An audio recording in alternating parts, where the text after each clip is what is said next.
할렐루야.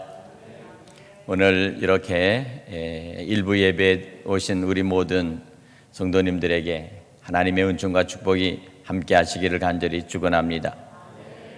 또한 비대면으로 예배드릴 우리 모든 성도들도 하나님의 동일하신 은혜와 축복이 함께 할 수 있기를 간절히 축원합니다.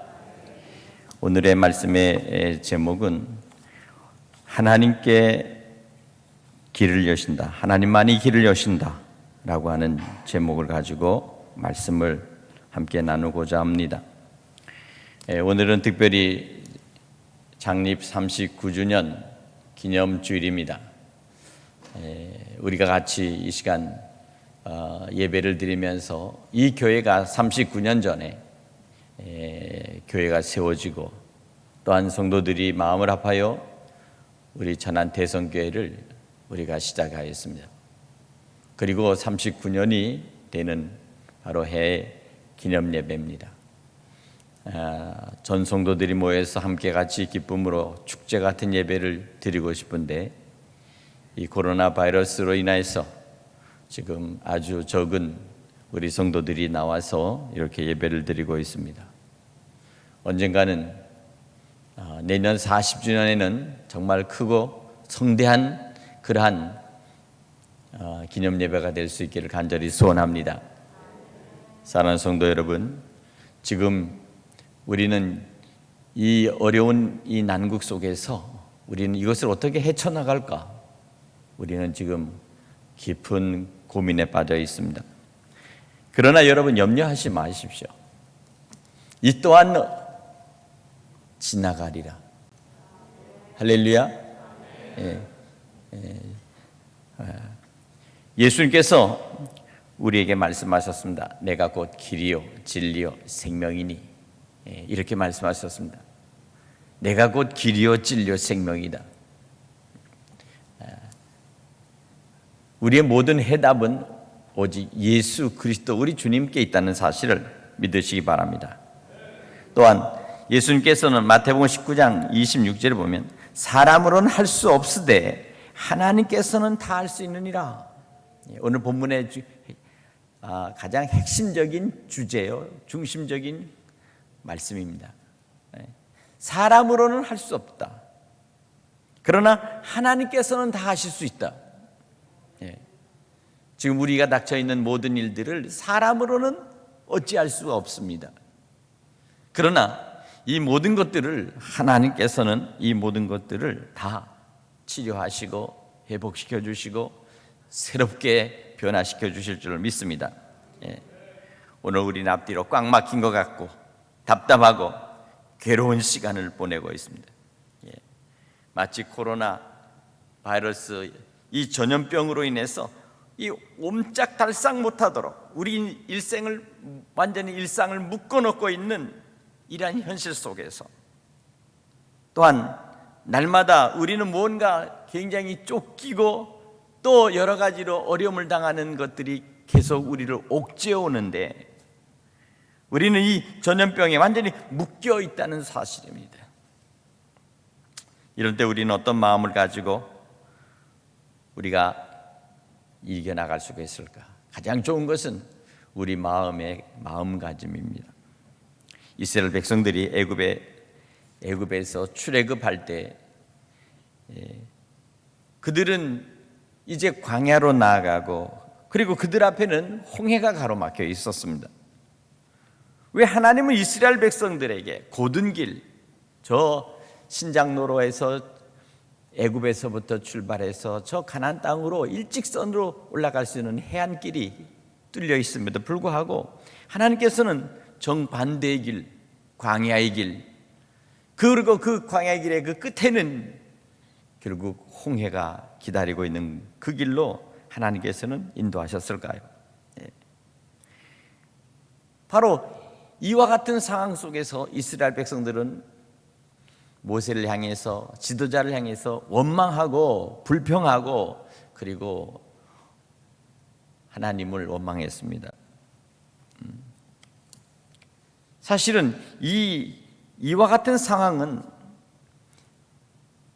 애굽의 바로 왕과 그 군대가 이스라엘 백성들을 다시 사로잡고 다시 끌고 가려고 그들이 추격대를 만들고 직접 쫓아오고 있는 그러한 실정을 알지 못하는 이스라엘 백성들은 애굽의 그 왕궁에서 일어나는 그러한 모든 일들을 까맣게 몰랐습니다.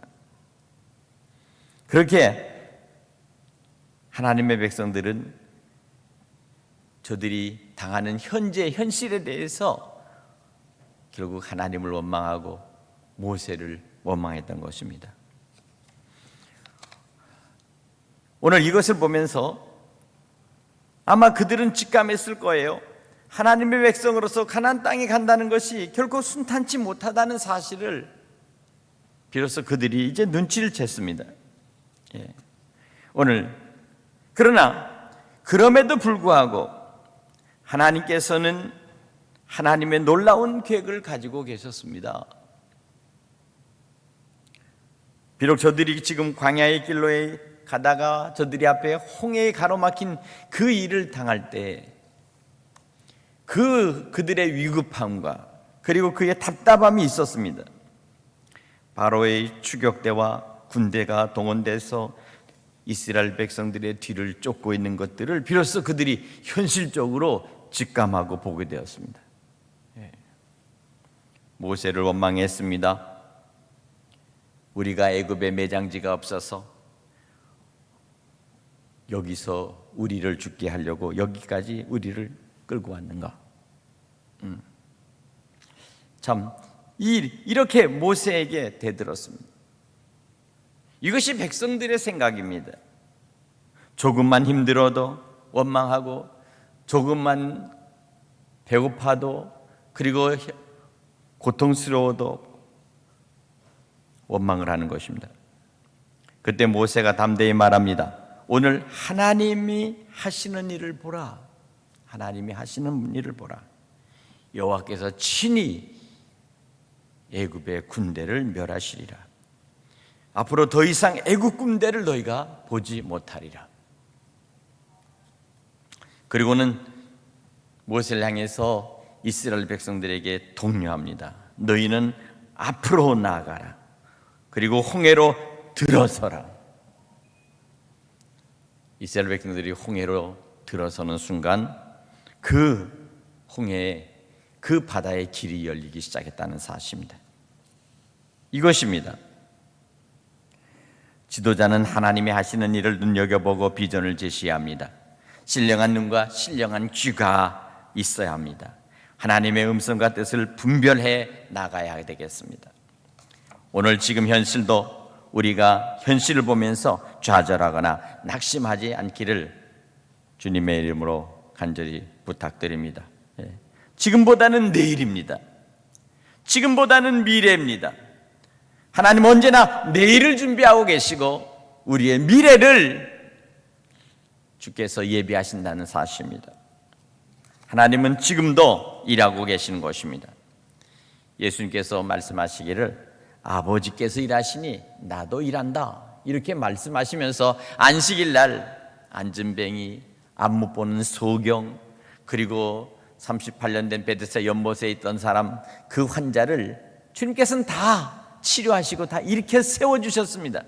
그리고 내 침상을 들고 걸어가라, 내 집으로 가라. 안식일 날 병든 자를 고쳐주시면서 하늘의 복음, 바로 이것을 저들에게 증거하셨습니다. 많은 바리새인과 서기관들이 예수님을 비난했습니다. 안식일을 범한다는 사실입니다. 그리고 모든 사람들에게 안식일을 범할 수 있도록 그렇게 가르친다는 거예요. 그러나 예수님은 개의치 않으셨습니다. 오직 하나님만 바라보고 그분의 뜻에 맞춰서 주님은 언제나 일하셨습니다. 이것이 복음입니다. 세상이 가지고 있는 어떤 형식이나 아니면 그 어떤 세상이 주장하는 어떤 그런 율법이나 사람들이 정해놓은 어떤 그런 규범이 아니라 생명을 살리고 생명을 구원하는 것, 이것이 가장 먼저라는 사실을 주님이 우리에게 보여주셨습니다.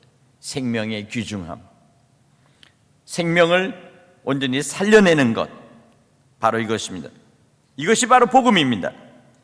예수님께서 말씀하시기를 너희는 먼저 그의 나라와 그의 의를 구하라. 그리하면 이 모든 것을 너에게 더하시리라. 할렐루야. 오늘 우리가 먼저 그의 나라와 그의 의를 먼저 구해야 되겠습니다. 지금 우리의 신앙과 믿음은 어렵고 또한 우리의 삶이 현실이 지금 굉장히 위급하고 위중합니다. 경제적으로 많은 어려움과 그리고 경제적인 손실을 지금 가져오고 있습니다. 이러한 엄혹한 현실 속에서 우리는 어떻게 긍정적이고 적극적으로 이 어려움을 돌파하고 뚫고 나갈 수 있을까요?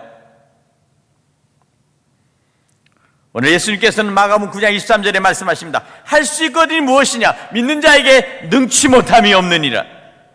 믿으십니까? 좌절하거나 절망하지 말라는 것입니다. 예수님의 생각과 예수님의 말씀의 가장 중심의 핵심은 할 수 있다라는 것입니다. 믿는 자는 능치 못함이 없다. 할 수 있다. 하면 된다. 해보자 라는 거예요.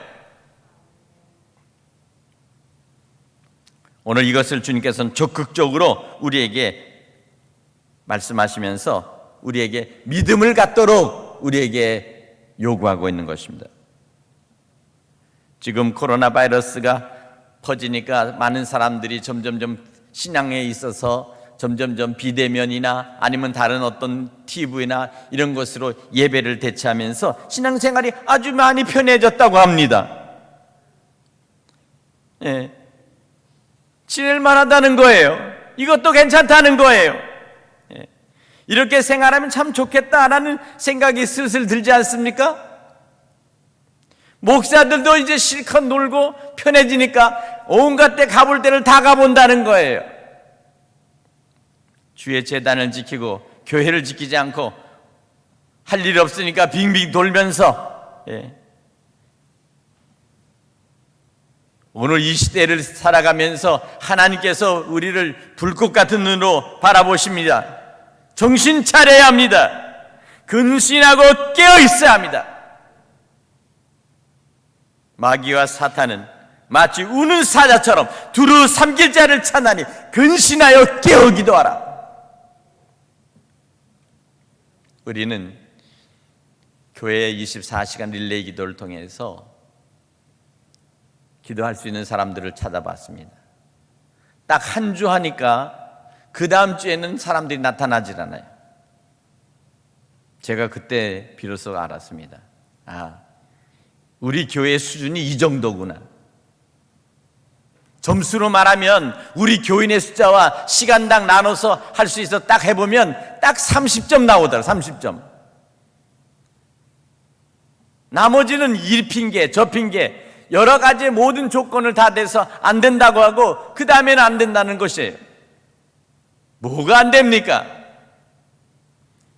시간이 없으면 밤늦게라도 아니면 새벽에라도 일주일에 단 하루를 나와서 기도한다는 것이 그렇게 어렵습니까? 우리는 비로소 우리의 신앙과 믿음을 현주소를 우리는 알게 된 것입니다. 사랑하는 성도 여러분, 저는 다음 주부터는 대면 예배로 전환하고자 합니다. 누가 뭐라고 그래도 이제 우리는 대면 예배를 정식으로 열고 예배를 드릴 것입니다. 우리 감리교단은 이미 선언을 했습니다. 우리는 대면 예배로 드리겠다. 다른 교단은 대면 예배를 안 드린다 할지라도 우리 교단은 대면 예배로 드린다. 이것이 우리 감리교회에서 시작한 이 예배입니다. 언제까지 코로나를 핑계로 우리의 예배를 조종하고 이끌려가려는 그러한 자들에게 놀아나서는 안 됩니다. 천주교, 불교는 다 대면으로 예배를 드리며 지금까지 그들은 그렇게 허락해놓고 유독이 우리 개신교만, 우리 프로테스탄트 개신교만 비대면으로 드리도록 하며 인원을 제한하는 것이 이것이 바로 역차별적인 박해라는 사실입니다. 오늘 우리는 우리의 예배권을 다시 되찾고 그 어떤 이유나 핑계도 우리의 예배를 가로막을 수 없다는 사실, 이 신앙의 자유, 양심의 자유, 그리고 우리에게 주신 믿음의 주체성을 우리는 다시 세워나가야 되겠습니다. 교회와 교인이 마치 코로나를 전파하는 자처럼 취급받도록 온갖 매스컴과 방송에 일제히 떠들고, 그리고 그렇게 호도하면서 오늘 진실을 왜곡하고자 하는 그러한 모든 세력들의 음모를 결코 우리는 좌시하지 않을 것입니다. 우리는 분명히 알아야 됩니다. 교묘하고 가증스러운 방법으로 우리의 예배를 방해하거나 그리고 우리의 신앙의 믿음을 갖다가 배척하려는 자들에게 반드시 하나님의 심판이 임할 것입니다. 지금 코로나 전염병은 안 되겠다, 힘들겠다, 어렵다, 곤란하다 라고 하는 그런 말로 해서는 안 됩니다. 어려울수록 더욱 우리는 힘써 봅시다. 이겨냅시다. 더 기도합시다. 믿음으로 결단하고 우리의 믿음의 결기를 보여야 된다는 사실을 여러분 믿으시기 바랍니다. 지금도 부산에 있는 고신측 교단들은 지금 250개의 교회가 이번 코로나 사태에도 계속 대면 예배를 드리고 있습니다. 해볼 테면 해봐라, 고소할 테면 고소해보고. 네. 왜 그렇습니까? 그들은 일제시대에도 신사참배를 반대해야 했고 그 엄청난 고난과 핍박 속에서도 그들은 끝까지 믿음을 지켰습니다. 바로 그러한 믿음 속에서 주기철 목사님이나 손양원 목사님, 그리고 이용도 목사님, 이런 분들이 일제시대 속에서 총칼 앞에서 순교하고 그래 그 희생을 했던 것입니다. 그렇게 함으로써 비로소 교회의 순수한 신앙을 지키고 이 나라가 독립할 수 있었습니다. 오늘 이 작금의 현상을 보십시오. 오늘 이 우리에게 주어진 이 소위 서울의 각 지역의 대형교회가 다 비대면으로 예배를 전환하고 나서 교회가 완전히 반토막이 나버렸습니다.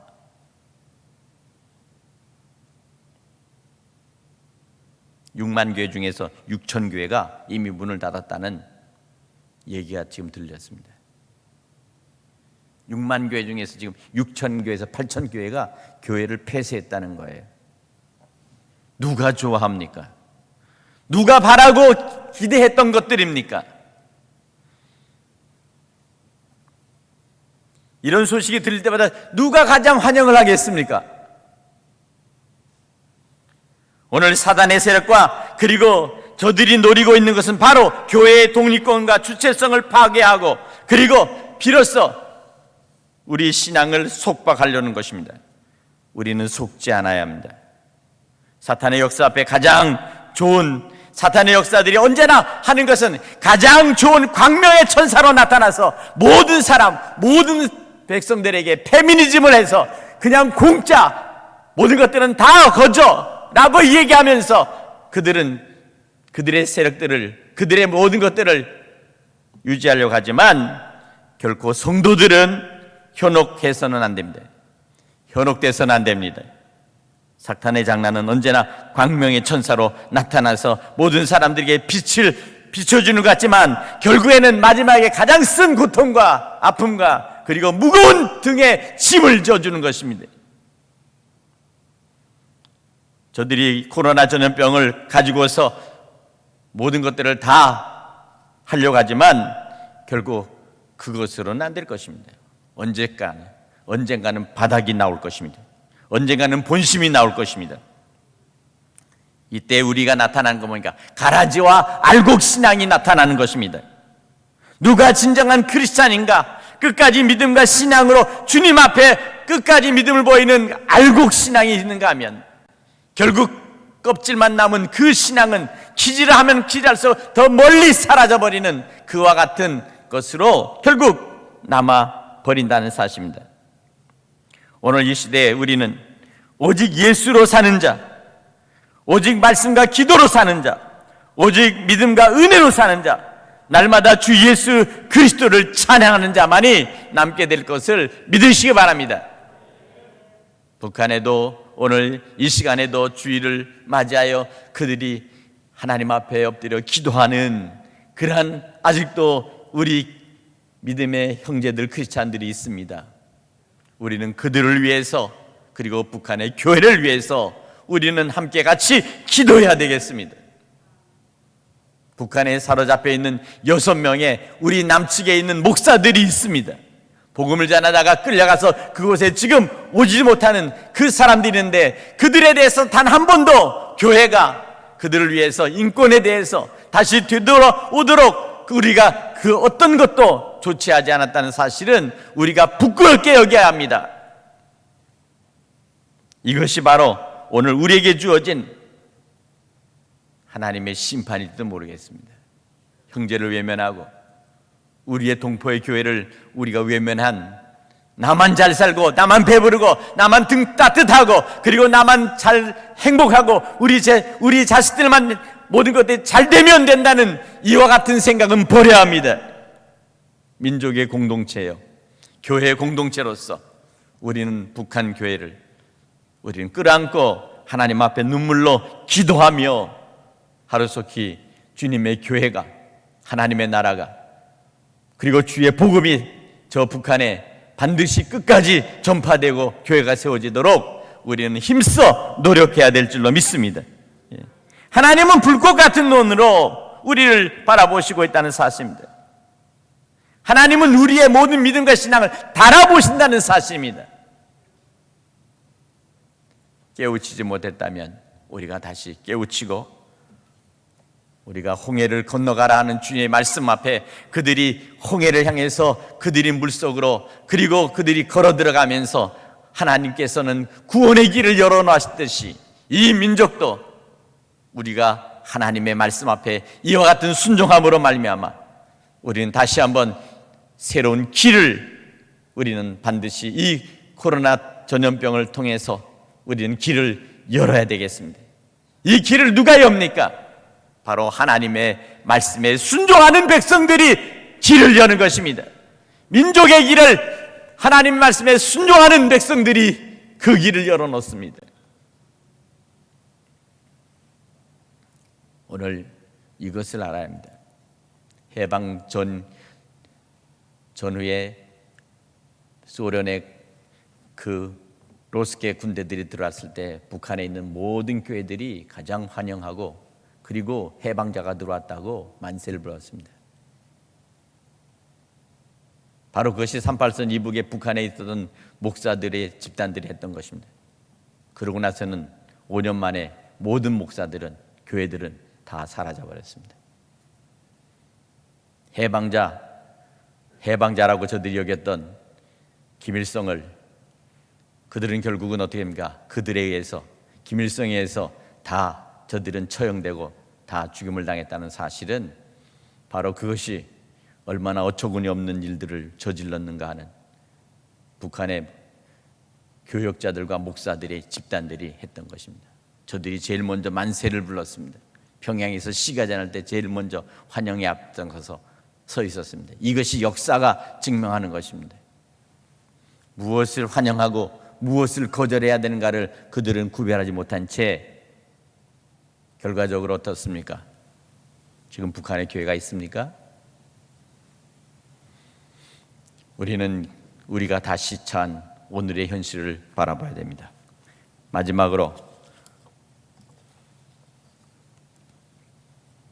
3일 전에 돌아가신 고 나기현 권사님에 대한 얘기를 좀 하겠습니다. 오늘 2시에 장례식을 치릅니다. 12시 반에 장례 예배가 있으면 2시 이전에 하관이 있겠습니다.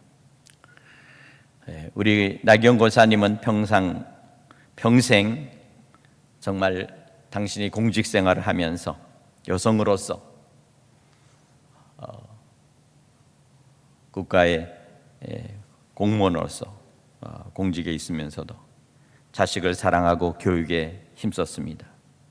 대쪽 같은 성품, 그리고 진실과 정직함과 성실함을 삶의 모토로 삼고 사셨습니다.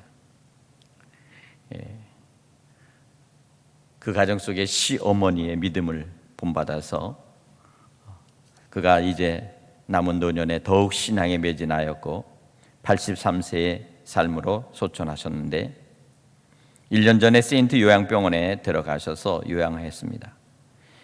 건강이 곧 회복될 줄 알았지만 나아지지 않아서 계속 그곳에서 머물러 있었습니다. 처음에는 마음이 불편했다고 합니다. 왜 빨리 건강이 회복되지 않을까? 이렇게 생각도 들었는데 하나님께 맡기고 그곳에서 만나는 사람마다 계속 환자들에게 1년 동안 계속 전도하기 시작했습니다. 그분의 말씀에 내가 왜 여기 이렇게 1년 동안 병이 안 낫고 계속 있는지 모르겠다라고 했는데 나중에서야 비로소 깨달은 것은 나를 이곳에 전도하려고 이곳에 나를 보내셨구나 하는 생각이 들더라는 것입니다. 그래서 만나는 사람, 그곳에 있는 사람들에게 전도하는 일을 그치지 않았습니다. 그리고 나서는 결국에는 3일 전에 소천을 하셨습니다. 이것입니다. 마지막 순간까지 우리에게는 마지막 사명이 남아있다는 사실입니다. 믿지 않는 형제, 믿지 않는 자식들, 믿지 않는 이웃들에게 우리는 예수 그리스도 그리고 우리에게 주시는 이 생명의 구원의 믿음을, 복음을 우리가 증거하는 것, 바로 그것이 우리의 사명입니다. 사랑하는 성도 여러분, 오늘 바로 이 코로나 전염병의 이 바이러스 속에서도 우리가 해야 될 일이 몇 가지가 있습니다. 그것은 믿음으로 기도하고 예배에 동참합시다. 믿음으로 기도하고 축복의 통로를 열어줍시다. 믿음으로 기도하고 순종함으로 은혜의 통로를 열어야 되겠습니다. 믿음으로 기도하고 겸손하게 우리가 더 전도해야 되겠습니다. 믿음으로 기도하고 이루어 주실 때까지 우리는 끝까지 인내해야 되겠습니다. 오늘 사랑하는 여러분, 이와 같은 마음으로 우리가 신앙생활할 때 반드시 하나님께서는 길을 열어주신다. 믿으십시오. 제일 먼저 하나님께서는 믿음의 기도를 간구한 자들의 그 가정과 기업과 그리고 그 자녀들에게 제일 먼저 축복해 주실 것입니다. 그리고 그 축복의 통로로 만들어 주실 것입니다. 믿으십니까? 오늘 이와 같은 믿음을 가지고 오늘 이 시대를 반드시 승리하는 우리 모든 믿음의 성도들 되시기를 주님의 이름으로 간절히 축원합니다. 축원합니다. 기도하겠습니다.